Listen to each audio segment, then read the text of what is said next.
अस्सलाम वालेकुम नाजरीन, आप देख रहे हैं प्रोग्राम हॉटलाइन। मैं हूं Faisal Rahman. Very warm welcome to all of viewers जो हमें देख रहे हैं, हमारा प्रोग्राम देख रहे हैं। नाजरीन, आज के दिन की जो स्टक जब बना प्रोग्राम का, तो मेरा इरादा था कि प्रोग्राम करूं मैं यूएस का जो विजिट था यहाँ पर ग्रॉसमैन साहब का, और उनकी बड़ी इंपॉर्टेंट मीटिंग्स थी। लेकिन वो क्योंकि मैं कल करूंगा डेफिनेटली, उसको थोड़ा सा भी बिल्डअप हो जाए कि आज की मजीद कार्रवाई क्या हुई, क्योंकि साथ ही थोड़ा उसमें दो चार चीजों को और भी मैंने कहा एडअप हो तो फिर उस पर कॉम्प्रिहेंसिव प्रोग्राम किया जाएगा। लेकिन आज कुछ असेंबली में सियासी दर्जा हरारत कुछ शिद्दत इख्तियार कर गया और मामला कुछ हाथापाई तक भी आ गया। कुछ सियासी करवटें इस जानिब, कुछ उस जानिब। लेकिन आज एक ऐसी चीज देखी टेलीविजन स्क्रीन पर हम लोगों ने जिसको अप्रिशिएट नहीं किया जा सकता, लेकिन उसमें यह भी है कि बहुत से लोगों ने इस चीज में उसको पढ़ के उस चीज को मामले को रफा दफा कर दिया और वो कुछ बात आगे बढ़ी नहीं। बात यह थी कि एमक्यूएम के एक रुकने कौमी असेंबली जनाब साजिद अहमद साहब जो हैं, उनकी और आबिद शेरली साहब के दरमियान कुछ तू महमे हो गई। बात कुछ इस नौबत तक आ गई कि अगर उनको रोका ना जाता तो शायद गालिबन हाथापाई तक भी आ जाती। आबिद शेरली का नाम वैसे भी राज शेरली है और काफी गुस्से वाले भी आप देख सकते हैं, लेकिन बात को रफा दफा कर दिया गया। अब क्या असेंबली में इस तरह की चीजें कोई क्या जेस्चर क्या देती हैं, क्या होना चाहिए नहीं होना चाहिए। हनीफ अब्बासी साहब भी गुस्सा खा गए, लेकिन यहां पर जो ओवरऑल सिलसिला था वो थम गया। अब ये सियासी हवाले से भी बात करेंगे, आज के इस इंसिडेंट के हवाले से भी जरूर बात करूंगा क्योंकि वो मेहमान मौजूद हैं जिनकी यहां पर सिलसिला हुआ था। एक ब्रेक लेते हैं, ब्रेक के बाद हम वापस आते हैं और प्रोग्राम को यहीं से शुरू करते हैं।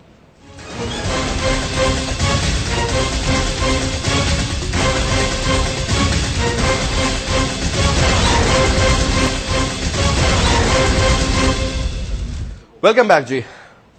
नाज़रीन का तारुफ कराऊं जी, आपके आज के जो मेरे मेहमान हैं उनका आज सब्जेक्ट पे बात करेंगे जी। मेरे साथ मौजूद है सेनेटर हमायूं खान मंदोखेल साहब जो कि सूबे बलूचिस्तान की नुमाइंदगी यहाँ पे कर रहे हैं। बहुत बहुत शुक्रिया सेनेटर साहब, आप आए प्रोग्राम में। सेनेटर साहब के बराबर में तशरीफ रखते हैं साजिद अहमद साहब, रुकन है कौमी असेंबली के एमक्यूएम के। साजिद साहब वो शख्सियत है जिनके साथ आज मुस्लिम लीग नवाज के हनीफ अब्बासी साहब और आबिद शेरली साहब का थोड़ा बहुत तल्ख कलामी हुई थी। तो साजिद साहब से भी हम डेफिनेटली पूछेंगे आज के प्रोग्राम में कि वजह क्या थी, हुआ क्या। Thank you so much Sajid for being in a show ji. और साजिद अहमद साहब के बराबर में तशरीफ रखते हैं डॉक्टर तारिक फजल चौधरी साहब, रुकन कौमी असेंबली के पाकिस्तान मुस्लिम लीग नवाज से। और डॉक्टर साहब का ताल्लुक क्योंकि आप जानते हैं इस्लामाबाद से, और ये जब पूरे का पूरा सिलसिला हो रहा था तो डॉक्टर साहब भी बिल्कुल मौजूद थे उनके साथ, और बल्कि रफा दफा कराने में भी डॉक्टर साहब का काफी ज्यादा आज का किरदार। Thank you so much doctor साहब, आप भी स्पेशली टाइम निकाल के हमारे पास आए। डॉक्टर साहब, आज ये हुआ क्या, ये नौबत क्यों आई, क्या वजह क्या थी?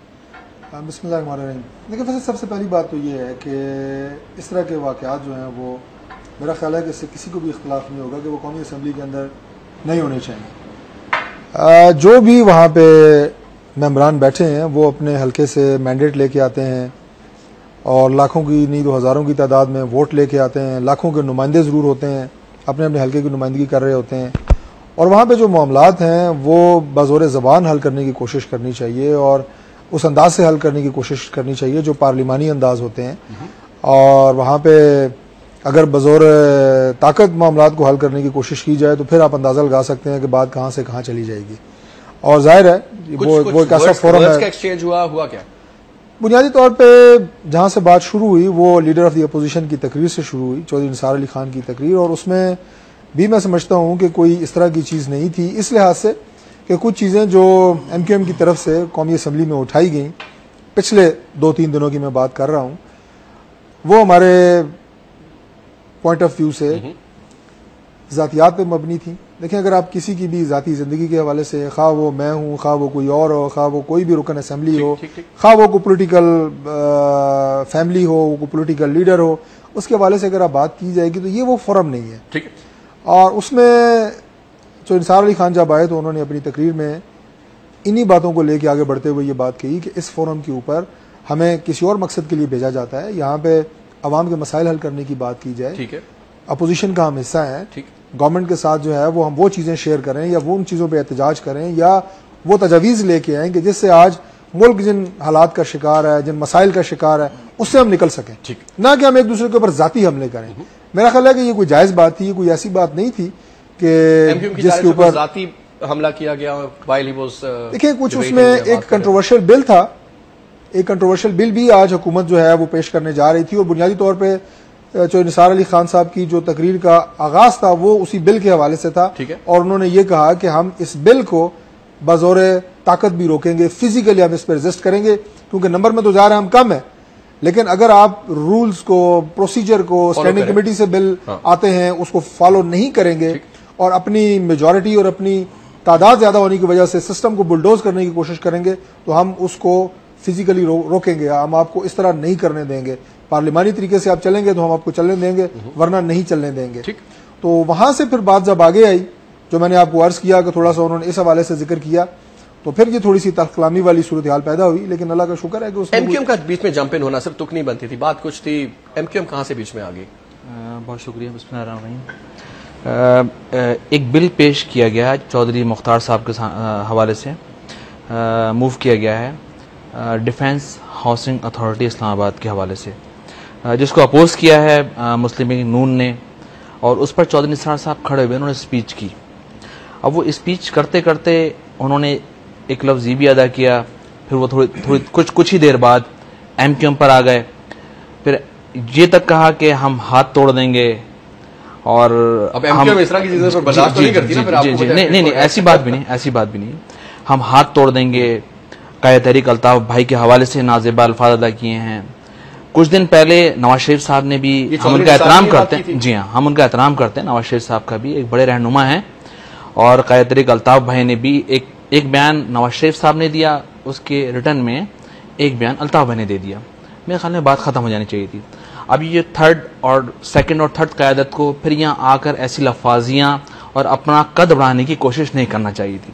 मेरे ख्याल में अगर उनको बिल पर देखिए मेरी बात सुने, अगर उनको बिल पर ऑब्जेक्शन था तो सिर्फ बात बिल तक रखते ना, बात बिल से उठकर अल्ताफ भाई की जातियात पर आ गई। वो भी जी हाँ, बिल्कुल एमक्यूएम ने एक मसला उठाया था आयशा अहद के हवाले से, जो कि पंजाब की एक बेटी है, पाकिस्तान की बेटी है पूरी, उसके साथ एक ज्यादती हुई है कि उसके साथ शादी की, जब उसने कहा कि उसको ऑन करो तो उसको एटीसी कोर्ट में प्रेशर देकर अंदर करवा दिया गया, फिर वो जमानत पर बाहर आई तो दोबारा उस पर प्रेशर दिया गया। तो क्या हम एज ए सियासी पॉलिटिकल वर्कर या एज ए MNA MP या एज ए सियासी पार्टी होने के नाते, तो क्या हमारा, आपका या हम सबका राइट नहीं है कि अगर किसी के साथ जुल्म और ज्यादती हो रही हो, किसी के साथ नाइंसाफी हो रही हो, तो हम उसको इंसाफ दिलाएं? और फिर वहां की पुलिस ने उसको प्रेशराइज कर रही है, वहां की इंतजामिया प्रेशराइज कर रही है। क्या स्टोरी है आयशा अहद के हवाले से? हिस्ट्री ये है कि आयशा अहद पंजाब के एक साबिक MPA या MNA साहब की बेटी हैं। उनसे निकाह हुआ एक साहब का, किन साहब का? हमजा शरीफ साहब का, और उसके बाद हमजा शहबाज शरीफ साहब का निकाह हुआ, जो कि सिटिंग MNA भी हैं, और उसके बाद जी बिल्कुल चीफ मिनिस्टर के बेटे भी हैं वो। उसके बाद उस लड़की ने कहा कि आप इस शादी को ऑन करें ना यार, आप सामने लाइन चीजों को, तो उसके बाद बिल्कुल उस लड़की ने खुद केस किया हुआ है। आज कोर्ट से, पंजाब कोर्ट से जमानत भी हुई है, और जिस जज ने उसको दोबारा पनिश किया उसका भी ट्रांसफर हो गया। आज के अखबारात में भी, कल के टीवी न्यूज में भी चला होगा, आप बाखबर आदमी मेरे ख्याल में। तो अगर इस लड़की के हवाले से हमने किसी का नाम कोड नहीं किया था वहां पर, हमने सिर्फ इस लड़की के हवाले से बात की थी। अब यहाँ पर फिर आफिया सिद्दीकी का इन्होंने झंडा उठा लिया, अपना चौधरी निसार साहब ने, कि हम उसके लिए बोले। और भाई अगर आप इसके लिए बोले हो तो क्या मुत्तहदा कौमी मूवमेंट ने पाकिस्तान की सबसे बड़ी रैली नहीं निकाली आफिया सिद्दीकी के हवाले से? क्या वो पाकिस्तान की माँ बेटी नहीं है? तो इसका मतलब ये है कि हम तो इस बात पे झगड़ा शुरू हो गया, तू मैं हो गई। नहीं, तू मैं, फिर उन्होंने तो बड़ा बिल्कुल देख रहा हूं मैं, ये सब लोग। उसके बाद जी हाँ बिल्कुल देखें, जब किसी शाहिद खाकान है बीच में, डॉक्टर साहब सामने नजर आ रहे हैं, जब किसी रहबर और रहनुमा को कोई नाजिबा अल्फाज कहेगा उसके लिए, तो यकीनन पॉलिटिकल वर्कर होने के नाते फितरी अमर है किसी का भी रैश होना। लेकिन बहरहाल ये चीजें होनी नहीं चाहिए।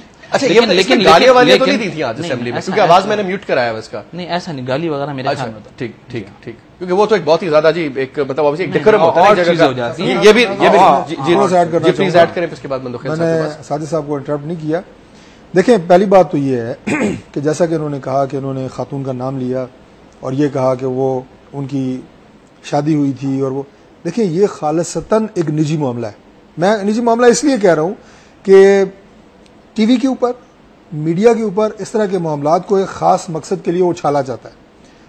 हम खुद भी बहनों बेटियों वाले हैं, हम कतई तौर पे ये नहीं आप कहते। समझते कि अगर ये बात थी भी तो उसको बात नहीं करनी चाहिए? नहीं, मैं कहता हूं कि अगर उनके पास कोई चीज थी, वो किसी की बहन है, किसी की बेटी है, हमारे लिए काबिल एहतराम है। भेज दिया गया, फिर वो नहीं, वो देखिए ना, अभी तक, लेकिन मुझे आप बात को कंप्लीट करने देना। मैं तीसरी दफा ये कह रहा हूं कि वो किसी की बहन बेटी है, हम खुद बहन बेटियों वाले हैं। हम कतई तौर पे ये नहीं कहते कि किसी के साथ ज्यादती हो। अगर उनके पास कुछ था, कोई शादी का सबूत था, कोई और चीज थी, मैं कोई हमजा शरीफ की सफाई के हवाले से बात नहीं कर रहा ना, मैं कोई सारे मामलात से उस हद तक वाकिफ हूं, लेकिन उन्हें चाहिए था कि इंतहाई मुहज़्ज़ब तरीके से, डिसेंट तरीके से वो अपना कुछ सबूत लेके, कोई निकाहनामा था, कोई चीज थी, वो लेके मीडिया पे आ जाती, बताती कि ये मेरे पास सबूत है और ये सारा मामला है। आज तक वैसा सबूत तो आया नहीं, सिवाय इल्जाम मुबैना तौर पे, और इस तरह की चीजें मीडिया के ऊपर आ रही हैं। अब अगर आप इन इल्जामात को लेके नेशनल असेंबली के फोरम पे किसी की पॉलिटिकल कैरियर को, किसी की शख्सियत को, उसको अगर आप करेंगे, मेरी समझ में बात है, देखिए वो भी उनके भी एक सियासी शख्सियत थे, तो कोई ना कोई वेल टू डू आदमी होंगे, ठीक ही आदमी होंगे। कर रहा हूं ना जी कि कोई चीज है अगर ये थी तो उसको लेके आया जा सकता था। अभी तक कोई मुसलमा सबूत, कोई निकाहनामा, कोई ऐसी चीज किसी जगह पे नहीं पेश की गई। अच्छा। तो जब तक वो ना हो तो मेरा ख्याल है कैरेक्टर असेसिनेशन नहीं करनी चाहिए। ये उसूल सबके लिए है, मैं किसी फर्द के लिए नहीं कह रहा। दूसरी बात जो हमने की, उन्होंने भी अल्ताफ हुसैन साहब को कुछ नहीं कहा, उन्होंने फिर 2-3 नाम लिए, उन्होंने कहा कि फलां फलां फलां बेटी भी तो कौम की बेटी है ना। स्पीकर साहबा का उन्होंने जिक्र किया कि स्पीकर साहबा की मौजूदगी में जुल्फकार मिर्जा साहब के खिलाफ जो कल अल्फाज जो हैं वो MQM ने इस्तेमाल किए, वो कतई तौर पे इससे पहले असेंबली में ना इस्तेमाल हुए, और अगर हुए किसी ने करने की कोशिश की तो वो कार्रवाई से हज़फ हुए। वो तमाम काबिले एतराज़ अल्फाज स्पीकर साहबा की मौजूदगी में उनके शौहर के लिए इस्तेमाल किए गए, और इस बात को देखते हुए कि अब ये खातून है तो इनको हम टॉर्चर करें, इनको हम इनको वो करें, इनको हम वो करें। और उस पर चौधरी साहब ने कहा कि ये भी काले खातून है, इसकी भी इज्जत को ख्याल करना चाहिए। फिर उन्होंने और 1-2 मिसालें दी, किसी को उन्होंने वो नहीं किया कि आप उसको वो करें, वो खुदा न खास्ता किसी के ऊपर इल्जाम लगाएं या कुछ करें। उन्होंने कहा कि फलां फलां फलां भी कौम की बेटियां हैं, लंदन में भी वो कौम की बेटी होगी, कोई थी। ये कुछ निकाल रहे हैं साजिद साहब, ये कोई इंटरेस्टिंग सी चीज है जो हम मेरे ख्याल में अगले सेशन में देखेंगे। इसको ब्रेक मैं मंदोखेल साहब की रफाऊं। मंदोखेल साहब, आप लोग का मेजॉरिटी तो हुकूमत ही है अपनी, आपकी जो, अगर हम बलूचिस्तान असेंबली की बात, लेकिन आपके सेनेट से आपका ताल्लुक है सारा कुछ। सर, ये इस किस्म की चीजें, एक दूसरे पर नुक्ताचीनी, कोई थोड़ा बहुत शोर शराबा, सर ये कोई ठीक है काम या नहीं? नहीं, मैं समझता हूँ ये काबिल मज़म्मत है, और जो कुछ भी हो सियासत के हवाले से बात करनी चाहिए असेंबली में। ज़ातियात किसी के फैमिली को उठाना, और मैं इसमें डॉक्टर साहब की बात को, और सर ये मेरे भाई बैठे हुए साजिद साहब बुरा नहीं मानेंगे, लेकिन ये बात है कि MQM ने बड़ा पर्सनल लेवल पर भी मियां साहिबान के ऊपर तनकीदें की, और ऐसी सी बातें पहले भी हुआ, तो one should not hit below the belt. तो उसमें ये है कि जी ये भी हमारे भाई है, लेकिन उनकी बात की जी जब तक कोई सबूत नहीं आया तो मेरे ख्याल से अभी इधर हम और आप बैठ करके फैसला नहीं कर सकते। असेंबली में भी किसी को नहीं पता कि जी एक्चुअली हुआ क्या है। तो मैं समझता हूं कि इस तरह से किसी हाई प्रोफाइल यानी मियां साहब की फैमिली जो उस वक्त आपकी लीडरशिप मुल्क में, मेरे हिसाब से तो एक वाइड लीडर ही है। सर, आप समझते हैं कि हमारा सियासी लेवल जो है, या सियासी लेवल के जो हमारे कॉन्फ्लिक्ट्स हैं, बजाय के इश्यूज बेस्ड हो, और हम किसी के बिजली के ऊपर बहस हो रही हो, MQM एक दूसरे पे शोर करी हो जी, तो वो बड़ा अच्छा लगे, या नवाज लीग के ऐसी के ऊपर कोई पिन पॉइंट कर रहा हो, बहुत अच्छी बात। लेकिन जातियात पे सर यू थिंक, बल्कि थिंक क्या sir, it should be, it not be चाहिए। हम यहाँ पे इसलिए नहीं बैठे, लेकिन हो रहा है ना सर, पीपल्स पार्टी के बाबर अवान साहब, मैं नाम लेकर के बोलता हूँ सर, कैसी बातें जाती कर जाते हैं। राना सनाउल्लाह सर हमारे भाई, वो भी सर कुछ बातें बड़ी पर्सनल कर जाते हैं। देखिए, हम यहाँ पे हम रोल मॉडल्स होते हैं, देखिए ना, हम अवामी रिप्रेजेंटेटिव दुनिया देख रही होती है, तो हमारी यंग जनरेशन चल रही है। अभी मैं डॉक्टर साहब को ये बताते कि सर ये सिर्फ हमने नहीं, ये सरकारी टेलीविजन चैनल्स और ये तमाम चैनल्स पे डॉक्टर साहब आज ये पूरा दिन ये देखते रहे कि वो देखें किसी ने उंगली उठाई, किसी ने ये किया वो किया। और ऑब्वियसली ये चीज जो है मेरे ख्याल में इसके ऊपर भी एक सर बिल पेश करना चाहिए डॉक्टर साहब के, गालिबन अगर कोई बंदा देखिए इस तरह करे तो फैसल बात यह है कि बिल पेश हो या ना हो, बिल पेश हो ठीक है, लेकिन हम खुद जो पब्लिक रिप्रेजेंटेटिव्स हैं हमको रोल मॉडल बनना चाहिए कि हमारी नेक्स्ट जनरेशन जो हमें देख रही है, क्या हम उनके लिए रिवायात छोड़े जा रहे हैं। इस तरह से किसी के जाति ना उनको नहीं को वो करना। मुझे 1 मिनट के बाद ब्रेक की बात और सर, चौधरी निसार साहब की जो पर्सनैलिटी है ना, वो बड़े तहम्मुल वाले आदमी है। वैसे डॉक्टर साहब क्यों ये बात सही है, वो उस तरह सुनते हैं, he is a good listener also, आप बड़े उनका उस तरह की पर्सनैलिटी है।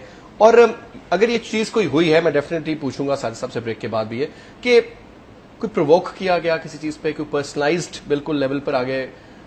क्या वजह इस तरह की बनती है? क्योंकि हम इंडिया की असेंबलीज में इस किस्म की हाथापाई, कुर्सियां और ये सब कुछ डॉक्टर साहब देख चुके हैं। ये खड़े होकर के ये चीज पहले नहीं देखी थी जी डॉक्टर साहब। चौधरी निसार अली खान 7वीं दफा मुंतखब होकर इस असेंबली का मेंबर बना है और जब से मैं उनको देख रहा हूँ इस टेन्योर में, मैं फर्स्ट टाइमर हूँ, पहली दफा मुंतखब हुआ हूँ, एक भी लफ्ज 3.5 सालों में पिछले चौधरी निसार अली खान की तकरीर में से हज़फ नहीं किया गया या उसको एक्सपंज नहीं किया गया असेंबली की कार्रवाई से, जिसका मतलब यह है कि कोई गैर पार्लिमानी लफ्ज आज तक उन्होंने इस्तेमाल नहीं किया। मैं इसलिए बात करूं कि अगर मैं कहूं कि मिसाल के तौर पे आबिद शेर अली साहब पे गुस्सा खा जाते हैं थोड़ा, ये कोई बात करे तो चलो ये बात समझ में आती थी, लेकिन चॉइस साहब कहने वजी जस्ट टेक शॉर्ट ब्रेक है, ब्रेक के बाद वापस आते हैं और अब इस सब्जेक्ट को क्योंकि यहीं पे चैप्टर क्लोज किया जाए, मैं थोड़ा सा बात करूं कि आगे आने वाले दिनों में बड़ी सियासी हलचल है। शाह महमूद कुरैशी साहब के आप बयान सुन रहे हैं, शेख रशीद साहब के भी हवाले से कुछ खबरें गर्म है, देखते हैं क्या खबरें एक ब्रेक के बाद।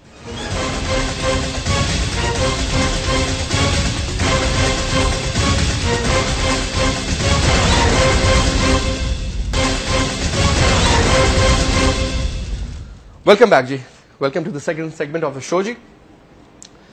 एडमिरल फसी बुखारी का नाम तजवीज किया गया फॉर द चेयरमैन नैब, जिसके पास बड़ी पावर होती है जी, बड़ा एक सॉलिड किस्म का, और ये वो एक नैब का हथियार भी कह लें आप इस्तेमाल किया जाता था कि जब किसी को अंदर करना हो, किसी के ऊपर केसेस बनाने हो, जेन्युइन तो अपनी जगह पे, लेकिन जब झूठे केस भी बनाने हो तो चेयरमैन नैब का बहुत बड़ा किरदार था। सैफुर रहमान साहब इस हवाले से बड़े मशहूर हुए, उनको बहुत ज्यादा क्रेडिट जाता है कि उन्होंने काफी ज्यादा इस तरह के किए सिलसिले जिसमें काफी लोगों को तंग भी किया गया। बाद में कुछ लोगों से उन्होंने माफी भी मांगी, जिनमें हमारे प्रेसिडेंट भी शामिल हैं जनाब आसिफ अली जरदारी साहब। लेकिन अब नाम आया एडमिरल फसी बुखारी साहब का, जो कि काफी एक सीनियर अपॉइंटमेंट पे हैं, काफी सारे इश्यूज को और नेगोशिएशंस के हवाले से भी is a very well known personality, retired as an admiral obviously.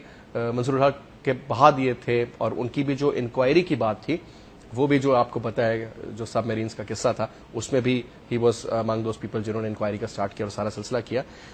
अब इनका नाम आता है, प्रूफ कर लिया जाता है, उसके बाद चौधरी साहब को भेजा जाता है, चौधरी निसार साहब को, और फिर कुछ नेगोशिएशंस होती हैं और फिर ये देखा जाता है कि जी उन्होंने कल रात को कहा जी नहीं, हमें ही नहीं कबूल ये नाम। क्यों नहीं कबूल? मसला है ये डॉक्टर साहब, क्यों नहीं कबूल? देखें, इससे पहले क्रेडिबिलिटी तो ठीक है, बंदे ठीक है, इससे पहले कि एडमिरल फसी बुखारी की क्रेडिबिलिटी के बारे में बात की जाए या उनकी शख्सियत को मौजूद गुफ्तगू बनाया जाए, उससे पहले चंद स्टेप्स हैं। देखिए, अगर आपने कोई मंजिल हासिल करनी हो तो मंजिल हासिल करने के लिए सबसे पहले आपको ये देखना होता है कि रास्ता कौन सा इख्तियार करना है। मंजिल सही है गलत है वो दूसरा सवाल है, पहला सवाल यह है कि रास्ता भी ठीक होना चाहिए। हमने जो भी बात की है, आज लीडर ऑफ द अपोजिशन ने चौधरी निसार अली खान ने जरदारी साहब का जो खत उन्हें लिखा गया था उसका जवाब आज उन्होंने उन्हें दिया है, और उसमें सबसे पहली बात जिस पर बहस की गई है या जो जवाब दिया गया है वो टेक्निकल है। देखें, सबसे पहली बात यह है कि सदर साहब ने अगर अपॉइंटमेंट करनी है तो वो लीडर ऑफ द हाउस वज़ीर आज़म और लीडर ऑफ द अपोजिशन की मुशावरत से करनी है। अब ये इस केस में दोबारा हुकूमत ने यह किया है कि एक नाम नामजद करके आपके सामने रख दिया है कि ये हमने नाम कर दिया, जिस पे हाँ करो या ना करो। ये मुशावरत नहीं होती। तो हमने ये कहा है कि मुशावरत का मतलब मुशावरत है। तो एक आप हमें उस यानी जो आपकी गिमिक्स हैं उसमें ना फंसाएं। मुशावरत करनी है तो बाकायदा मुशावरत करें, 2-3 नाम भेजें, उस पर बात कर लें, बैठ जाएं। बाकी हर मामले पे आप हर इजलास में कहते हैं आए जी बैठ जाएं, आए जी बैठ जाएं, तो हम इधर ही है ना, हम दूसरी दुनिया में तो नहीं रह रहे। बैठ जाएं, बात कर लें, पहली बात। दूसरी बात आप ये देखें कि पिछले 2.5 साल से एहतसाब बिल की बात हो रही है कि उसको पार्लियामेंट में पेश करना है, नहीं किया जा रहा। हम बार बार उसकी बात करते हैं कि जी एहतसाब बिल को पेश करें और एक ऐसा इदारा बनाने की बात हो रही है जो एहतसाब के हवाले से नॉन कंट्रोवर्शियल हो। अब जब उसकी सरबराह की तैनाती की बात होती है तो हमारा उसमें मौकफ ये है कि उस इदारे के सरबराह सुप्रीम कोर्ट के हाजिर सर्विस जज हो with the permission of the chief justice, उनकी अपॉइंटमेंट होनी चाहिए। उसमें जो पाकिस्तान पीपल्स पार्टी का मौकफ है वो ये है कि सुप्रीम कोर्ट के रिटायर्ड जज हो या जज बनने की अहलियत रखने वाला शख्स हो, और अभी वो हमसे इस बात पे इत्तफाक कर गए हैं कि जी रिटायर्ड जज जो है वो उनका सरबराह होना चाहिए। ये आज की अपडेट है? ये मतलब आज की नहीं, पिछले इन दिनों की। ठीक है, ऑफ द रिकॉर्ड उन्होंने हमें ये कहा है कि ठीक है, हम इस बात पे आ जाते हैं कि सुप्रीम कोर्ट के रिटायर्ड जज उस एहतसाब इदारे के सरबराह हों। तो मैं ये आपसे गुजारिश करने लगा हूं कि फसी बुखारी साहब ना तो कोई रिटायर्ड जज हैं, ना जज बनने की अहलियत रखते हैं, वो सुप्रीम कोर्ट का जज बनने के लिए क्वालिफाई नहीं करते। तो आप ये भी गुजारे कि इंसाफ का इदारा है, आप एक ऐसी शख्सियत को लगाने की बात कर रहे हैं जो आपके अपने बनाए हुए जो आपके पैरामीटर्स हैं, लेकिन डॉक्टर साहब भी पूरे नहीं होते। जब ये वो टेक्निकल ग्राउंड्स में मैंने आपके सामने रखी है। कारगिल में मसला मसाइल खड़े कर दिए जो बाद में बड़ा नुकसान भी हुआ हमें, जिसके ऊपर उसमें उस दौर के एयरफोर्स चीफ को मालूम नहीं था। मियां साहब कहते हैं उनको भी मालूम नहीं था, और ये उस वक्त के नेवल चीफ थे और इनको भी मालूम नहीं था। खैर कॉन्फिडेंस में नहीं लिया गया। मुशर्रफ साहब का कहना यह था कि वो एक ब्रिगेड का एक काम था, उसमें इनकी इन्वॉल्वमेंट की जरूरत नहीं थी, but still they were the naval chief. तो इन्होंने बड़ा मौकफ की हिमायत की थी मियां साहब की। देखिए मैंने फिर आपको गुजारिश की है कि हमने उनकी जात को कोई तनकीद या हदफ का निशाना नहीं बनाया, हमने टेक्निकल ग्राउंड्स पे फिलहाल बात की है। मैं इसमें सिर्फ एक चीज ऐड करूंगा कि मैं एक मेडिकल डॉक्टर हूं, मैंने PhD की हो, मैंने MBA किया हो, लेकिन मैं नेवी का शिप नहीं चला सकता। नेवल चीफ अपेंडिक्स का ऑपरेशन स्पेशलाइज्ड आदमी हो और आप जब अगर ये सरबराह की बात कर रहे हैं, यही पर्सनैलिटी एक जज होते तो आपको कबूल थे? तो फिर मेरा ख्याल ये है कि फिर इसके ऊपर हम बात करते हैं। पर्सनैलिटी पे आपको प्रॉब्लम नहीं है, आप समझते हैं कि इनकी ये डिलीवर नहीं कर सकेंगे, ये डिलीवर नहीं कर सकेंगे, ये टेक्निकल शुबा है, उसके ऊपर इस तरह की शख्सियत पे बात हो रही है और इस पे हमारी बात हुकूमत से हो रही है। 2.5 साल से तो यही कंट्रोवर्सी चल रही है, हुकूमत बिल लेके असेंबली में नहीं आ रही। लेकिन बट ये दिस विल बी सॉल्व्ड सून, क्योंकि देखें चाहे भी जरूरत भी है इस चीज की। सर ये एक तस्वीर थी, मैं चाहूंगा ये दिखाएंगे सर हमें भी। सबसे पहले मैं आपकी एक बात जरूर करूंगा यहाँ पर कि आपने कहा कि पिछले दिनों भी MQM की जानिब से पर्सनल अटैक नहीं सर, क्लियर मुझे करने देना, मैं हूं ना MQM लेवल की, आप मुझे क्लियर तो करने देना, आप मुझे क्लियर करने देना। जब कोई पर्सनल होगा, किसी पे पर्सनल अटैक करेगा, तो दूसरी तरफ आप अगर किसी को फूल मारोगे या पत्थर मारोगे तो वहां से तवक्का रखेंगे फूल आए। यकीनन जब आप किसी की जात में घुसेंगे तो फिर वहां से रिएक्शन तो आएगा ना। अब मिसाल के तौर पर आबिद शेर अली, आपने भी नाम लिया कि मैं उनको देख रहा हूँ टीवी के अंदर बहुत ज्यादा उछल रहे हैं, नाम रखने से कोई शेयर नहीं हो जाता। लेकिन अगर आप पीपल्स मुस्लिम नून का मौके पूछेंगे तो बोलेंगे उनका जाती अमल है, पार्टी का अमल नहीं है, ठीक है ना। मेरी बात पूरी होने देना। बिल्कुल इसी तरह अगर तहरीक के कायद या किसी भी पार्टी के रहनुमा को कोई गलत बयानी करेगा उसके बारे में जो उसके कलाबर का भी ना हो, उसकी हैसियत भी उसके बराबर ना हो, तो फिर कोई भी रिएक्ट कर सकता है, फिर वो उसका जाती अमल होगा। सर वो उसका जाती अमल है, अच्छा वो उसका जाती अमल है, ठीक है ना। फर्स्ट तो ये हो गया। अच्छा सेकंड, आज इन्होंने बात की कि अभी के स्पीकर साहिबा को के सामने नाजिबा अल्फाज इस्तेमाल किए गए। तो डॉक्टर साहब को मैं यही कहूंगा, एक मिनट सर, डॉक्टर साहब को, डॉक्टर तारिक साहब को मैं मेरी बात सुने ना, डॉक्टर साहब तारिक साहब को मैं यही कहूंगा कि जो शख्स अपने मुंह से ये अल्फाज अदा कर रहा हो कि मैं शराब पीता हूं, पिलाता हूं, जिसको अपने घर वाले एक मिनट सर उस सूबे का साबिक वजीर दाखिला और जिसकी पिक्चर आप देखें कि मुझे सर इनको दिखा दे, बिल्कुल दिखाएं। अगर ले आए, ये अभी वो आए हैं एयरपोर्ट से और लियारी जाते हुए, ये रैली है, इसके अंदर वेपन का आजादाना इस्तेमाल दिखाया गया है। और इसके बाद जीप है, इस पे कुछ लोग नजर आ रहे हैं, इसमें जुल्फकार मिर्जा खुद गाड़ी ड्राइव कर रहा है इसमें, ठीक है ना। इसके अलावा इसके साथ जितने भी लोग यहाँ इसमें शामिल हैं, ये तमाम वो लोग हैं जिनका लियारी गैंग वॉर से ताल्लुक था। साहब को तो सर डर भी है ना, कोई ठोकना दे इनको सर तो एक मिनट सर, अभी कुछ दिन पहले क्या पंजाब क्या पंजाब देखिए, हमने भी अगर किसी पंजाब की बेटी नहीं सर, बात पंजाबी महाजन देखिए, एक इलेक्शन नवाज शरीफ साहब ने जाग पंजाबी जाग का नारा लगा जीता है, ठीक है ना। इतना बड़ा रहनुमा जिसने नारा लगाया कि जाग पंजाबी जाग, उसके ऊपर वो नारा जायज है। सिंधी वोट भी लगता है सर, कितना बड़ा रहनुमा है वो, वोटें ली जाती है, कितना बड़ा रहनुमा है वो। और अगर वो इस किस्म के नारे लगाएंगे तो फिर बात इस पर हो रही थी ना। इसके बाद इन्होंने कहा खुद ही ड्राइव करते हुए फिर सकते हैं सर, आपके ख्याल? अच्छा मैं हैरान हूं कि मिर्जा साहब हम अपने हल्के के अंदर ऐसे ही फिरते हैं। हमने सिर्फ एक बात की, हमने सर पे कुरान रखा है, वो स्टेटमेंट जो उन्होंने सर पे कुरान रख के दी है, बहसियत एक मुसलमान, वो दिल को लगती है सर। आप ऐसा करें कोर्ट चले जाएं, हम उसकी उस कुरान की हुर्मत के लिए हम उनकी स्टेटमेंट को कहते हैं कि वो असेंबली में लेके और उसे अब जेर बहस बनाया जाए, अदालत में ले जाया जाए, अदालत में ले जाए, उसकी वजाहत की जाए। बिल्कुल बिल्कुल उनको लेके जाए अदालत के अंदर, कोई मना नहीं करने लेके जाना। आप अगर सुबह सुप्रीम कोर्ट या सिटी कोर्ट या पंजाब कोर्ट चले जाएं तो वहां आपको 1000 में ऐसे पता नहीं कितने गाँव मुझे क्विकली सबसे पहले के अंदर ये रिवायत है। एक चीज साजिद भाई, एक चीज पूछना चाहूंगा आपसे, दो क्विक चीज। एक तो सर अगर वो इस तरह ना फेरे, चलिए ठीक है ये स्टाइल है सर, बड़ी ये सारी बात है, तो सर ये वैसे सर्वाइवल भी नहीं है इनका इस स्टाइल के अलावा। सुप्रीम कोर्ट का फैसला फिर कहां गया सर? सुप्रीम कोर्ट जिसने ये कहा है कि आजादाना वेपन लेके कोई घूम नहीं सकता है। नहीं वो आपकी बात मैंने कहा, लेकिन सर क्या उनको अगर इस तरह घूमेगा तो वो क्या राइट है? दूसरी चीज हम अपने हलकों के अंदर ऐसे ही घूमते हैं। हमारे सिटिंग एमपी हैदर रजा भाई शहीद हुए, वो एक गन मैन के साथ कराची मूव कर रहे हैं, उनको लोग शहीद कर। दूसरी चीज जो मैं आपसे कल परसों से सर किस्सा गर्म, हम लोग हमेशा बात सुन रहे हैं एमक्यूएम की जानिब से, तमाम आप लोगों के जितने भी लीडरान हैं, एमपीएस हैं, एमएनएस हैं और बड़े हमारे बाइस एहतराम भी हैं, वो तमाम कहते हैं मुल्का मिर्जा पहले उनका की बात होती है, उसका तो कोई वेल लेवल नहीं है, उसको तो खुदे लाइन कर दिया, उसका ये हो गया, उसका हो गया, फलाना हो गया। सर जो भी है सर, तगड़ा आदमी अभी भी सिंध में माने इस बात को कि उसके साथ सर 8-10 उसके तगड़े एमपीएस मिनिस्टर्स हैं, अभी भी उसका एक बड़ा जबरदस्त आइंस्टाइन ने पागलपन की तारीफ की है।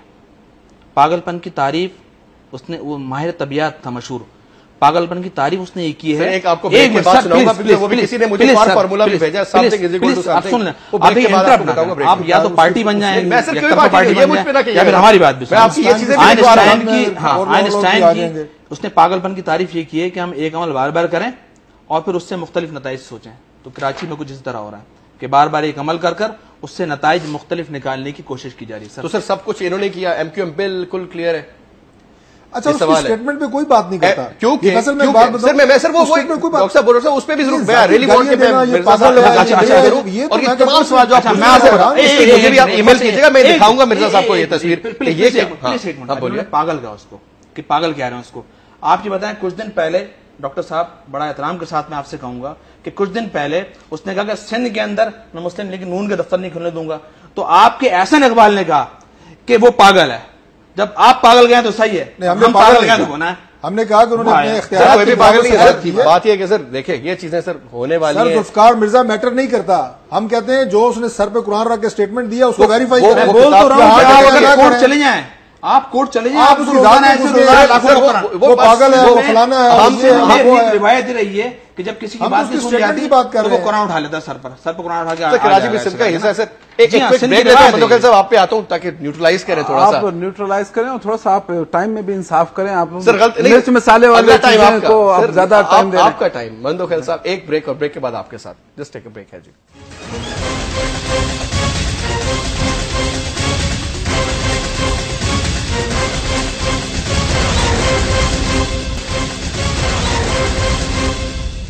वेलकम बैक जी। मंदोखेल साहब, ये तो हो गया ना आज की कार्रवाई के ऊपर इशू, और आपकी नाराजगी बिल्कुल बुझा के वक्ती के डिस्कशन का मोड कुछ इस तरफ लगे। सर थोड़ी सी बात करेंगे बलूचिस्तान में, आप आजाद हैसियत से सेनेटर हैं, सारा कुछ है। बलूचिस्तान में जो कुछ अब हो रहा है, जो कुछ सिलसिले नजर आ रहे हैं, उसमें काफी लोगों के गिले शिकवे सारा कुछ। अब सर आपके पास क्या रहा है? अभी हम हर रोज देखते हैं सर हजारा कबीले के लोगों को मार दिया जाता है वहां पर। हजारा आपके सामने क्या हो रहा है? Sitting MNA Pakistan Peoples Party के शाह साहब क्वेटा से, वो कभी हड़ताल करते हैं, कभी वो परेशान है, सब कुछ उनके सामने उनकी सुनी नहीं जा रही। क्या वाकई आप समझते हैं कि फेडरेशन निगलेक्ट कर रही है टोटली बलूचिस्तान को? जी, फेडरेशन बिल्कुल निगलेक्ट कर रही है और अभी से नहीं कर रही है, पिछले 64 साल से निगलेक्ट कर रही है। आप अगर बलूचिस्तान चले जाएं, कोयटा को छोड़ करके आप बाकी शहरों में चले जाएं तो आपको लगेगा आप स्टोन एज में रह रहे हैं। न वहाँ पे इंडस्ट्री है, न एग्रीकल्चर है, न हेल्थ है, न एजुकेशन है, न सड़क है, न गैस है, न क्लीन ड्रिंकिंग वाटर है WHO स्टैंडर्ड, न सेवरेज है। तो मतलब ये क्या शो करता है? और आप मुझे बताएं, आपने पिछले 60 साल में बलूचिस्तान को दिया क्या है? एक रिसोर्स जो बलूचिस्तान का है गैस, जिसको सारे सूबे मैंगोरा तक और पंजाब के एक एक गांव तक पहुंच गया, लेकिन बलूचिस्तान को नहीं। ये भी हमारा मुल्क है, बाकी भी हमारे भाई हैं, लेकिन जिस सूबे से वो निकल रही है वहां के लोगों को इस्तेमाल और उसका रेवेन्यू तो उनको मिलना चाहिए। अब आगाज याकूब बलूचिस्तान में इन्होंने कहा कि जी 1955 से 18वीं अमेंडमेंट का हम सुनते हैं सर पीपल्स पार्टी से, वो कहते हैं वो जी हमने बड़ा कमाल किया है, मोहतरमा के नाम से सिर्फ जो फंड निकाला है बेनजीर इनकम सपोर्ट फंड, उस पर बड़ा उनको है वो सारा कुछ। फिर हकूक बलूचिस्तान की बात करते हैं, सर क्या ये हो भी रहा है? ये सिर्फ किताबों की हद तक? देखिए, आगाज हकूक बलूचिस्तान के नाम से एक पैकेज आया था मैं प्राइम मिनिस्टर के साथ उस टेबल पे बैठा हुआ था। 39 प्रपोजल्स थे उसमें से अभी 1.5 साल हो गए और सवा साल रह गया आपका, जिसमें सिर्फ 9, 10 या 11 पे अमल हुआ है। और अभी आपके मेजर जो उसमें बाइटिंग इश्यूज जो है वो अभी रहते हैं, जिसमें नाराज बलोच है उनके साथ बातचीत करना। अभी पिछले दिनों प्राइम मिनिस्टर ने कहा, कोयटा गए थे कल परसों, वहां पे उन्होंने कहा कि हम उनके साथ मुज़ाकरात करेंगे। लेकिन मैं समझता हूं कि जी 1.5 साल में आपने मुज़ाकरात क्यों नहीं किए, आपको किसने रोका हुआ था? और दूसरी बात यह है कि बलूचिस्तान में ये जो पिछले 55 साल में या 60 साल में वहां पे कोई डेवलपमेंट नहीं, बल्कि मैं कहता हूं कि मैं डेमोक्रेट होते हुए बलूचिस्तान, मुझे डिक्टेटर की बात नहीं करनी चाहिए, लेकिन मुशर्रफ के टाइम में 150 अरब रुपए के प्रोजेक्ट चल रहे थे। ग्वादर पोर्ट, दूसरा कोस्टल हाईवे, दूसरा तीसरा। इस गवर्नमेंट के आने के बाद वहां पे कोई एक नया रोड का प्रोजेक्ट, डैम का प्रोजेक्ट, कनाल का प्रोजेक्ट, गैस का, बिजली का, पानी का, सीवरेज का कोई नहीं आया। तो ये तो बलूचिस्तान के साथ हुआ। पिछले दिनों उन्होंने एक कमेटी बनाई है जिसमें नून लीग वाले भी हैं, काफ लीग वाले, पीपल्स पार्टी, एमक्यूएम, सब मौलाना हजरात, ये सब है। अब जो बलूचिस्तान के जो नाराज बलोच हैं वो कहते हैं कि हम उससे मुज़ाकरात करेंगे जो बाइख्तियार है। ठीक, आप जो मुझे बताएं ये कमेटी वाले क्या इनको इख्तियार है, क्या ये गवर्नमेंट के बिहाफ पे जाकर के उन नाराज बलोचों के साथ मुज़ाकरात कर सकते हैं? क्या वो उसको नाराजगी सिर्फ यही है ना जनाब की डेवलपमेंट नहीं हो रही? नहीं, डेवलपमेंट अच्छा थोड़ा सा वक्त की मुझे कहा जाने का सर भी, हम लोग सारे बात करते हैं सिंध की, कराची की, पंजाब में आप लोग कहते हैं आप लोग आ रहे हैं, और मैं इस बात का गवाह हूं कि पिछले जो इलेक्शंस हुए, बिकॉज वो रिजल्ट्स जब आते थे तो मैं हमेशा डॉक्टर साहब आपको भी कहता था कि अगर क्यू लीग की कहीं पे 6000 वोटें ना, तो नई नई जगहों पे एमक्यू ने भी 4-4, 5-5 हजार वोटें ली हैं। बिल्कुल, फिर आप ये नहीं कह सकते कि हम पार्टी बन जाते। मैं बिल्कुल तारीफ, जेन्युइन चीज है, वन शुड अप्रिशिएट। और बिल्कुल है, हमने देखा उधर भी निकला, बाकी जगहों पर भी उनकी एक सीटें निकली, 2-2 करके एक वो आ रहा है मेन स्ट्रीम में। बलूचिस्तान के हवाले से आपकी पार्टी का क्या मौक़िफ़ है सर? देखिए, बलूचिस्तान के हवाले से जो बलोच रहनुमा वहाँ शहीद हुए थे, तो मुत्तहदा कौमी मूवमेंट के कायद अल्ताफ़ भाई ने वाज़ेह तौर पर इसकी मजम्मत की थी, और अमली तौर पर एक्शन इंसान के बताते हैं, पार्टी को एक्शन बताते हैं वो क्या करना चाहती हैं। मुत्तहदा कौमी मूवमेंट ने बाकायदा तौर पर एक बहुत बड़ी रैली लॉन्च की थी उनके लिए, और दुनिया ने देखा कि कामयाब तरीन पाकिस्तान की रैली थी, जिस तरह डॉक्टर आफिया सिद्दीकी के हवाले से रैली तो यकीनन तो ऑन ग्राउंड और ऑन ग्राउंड, जी हाँ बिल्कुल बिल्कुल। फिर हमने एक फैक्ट फाइंडिंग कमेटी बनाई थी, जिस जमाने में बुख्ती साहब जिंदा थे, अकबर बुख्ती साहब। तो हमने जब एमक्यूएम ने जब ये कहा कि हम एक फैक्ट फाइंडिंग कमेटी बनाने जो कि वो वहां जाके विजिट करेगी और वहां के हालात मालूम करके अपनी स्ट्रेटजी पॉलिसी बनाएगी, गवर्नमेंट से बात करेगी।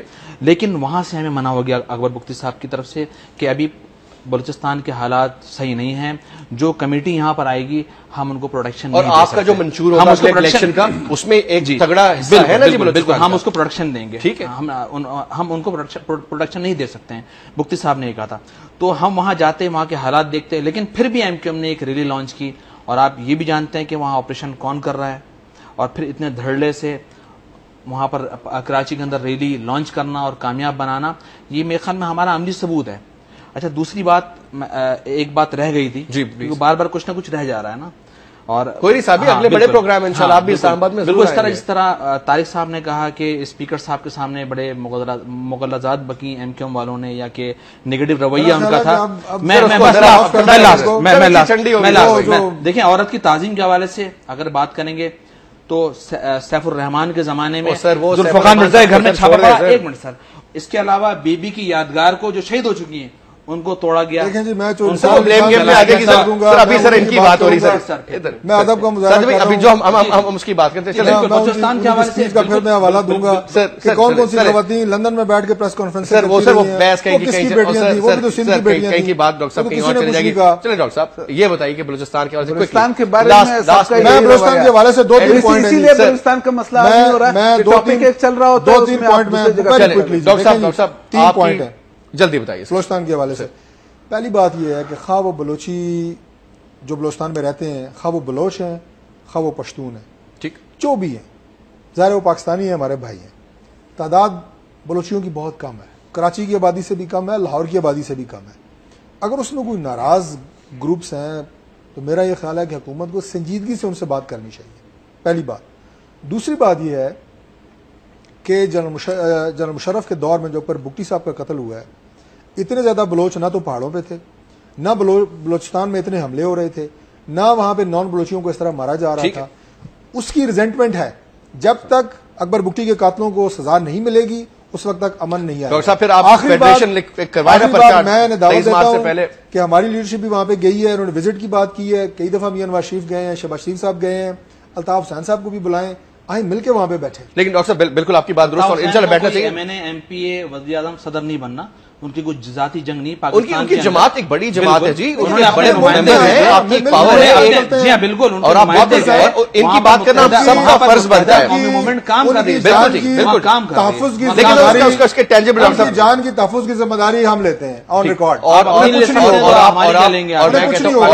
मैं कहता हूँ जी बिल्कुल एक दूसरे को सपोर्ट करना चाहिए, है तो सब Pakistani at the end of the day. घूम फिर के ना कोई बाहर की चीज आती है सब इकट्ठे हो जाते हैं जब एक्सटर्नल प्रेशर होता है, तो लड़ाइयां लगी रहती है। बलूचिस्तान ठीक है सर, जुल्म हो रहा है और वाकई में ज्यादती हो रही है, और इंशाल्लाह नेशनल रिसोर्स पूल में सबसे ज्यादा कंट्रीब्यूशन, और ये बात 100% दुरुस्त है कि ज्यादती हो रही है और ये चीज should be taken care of. बहुत बहुत शुक्रिया सेनेटर हुमायूं खान मंदोखेल साहब आपका, साजिद अहमद साहब आपका बहुत बहुत शुक्रिया, और डॉक्टर तारिक फजल चौधरी साहब बहुत बहुत शुक्रिया आपका। नाज़रीन, इसके साथ ही हमारा आज का प्रोग्राम खत्म होता है। कल मैं प्रोग्राम करूंगा, लेट्स होप कि कोई मेजर और इशू इस तरह का डेवलप ना हो, कोई कंट्रोवर्शियल सा, लेकिन other than that will be talking about पाक यूएस एंड अफगानिस्तान रिलेशंस, और जो विजिट था ग्रॉसमैन का उसके हवाले से क्या बिल्डअप हुआ एक सिलसिला। कल 8 बजे फिर मुलाकात होगी, तब तक के लिए इजाजत दीजिए, खुदा हाफिज।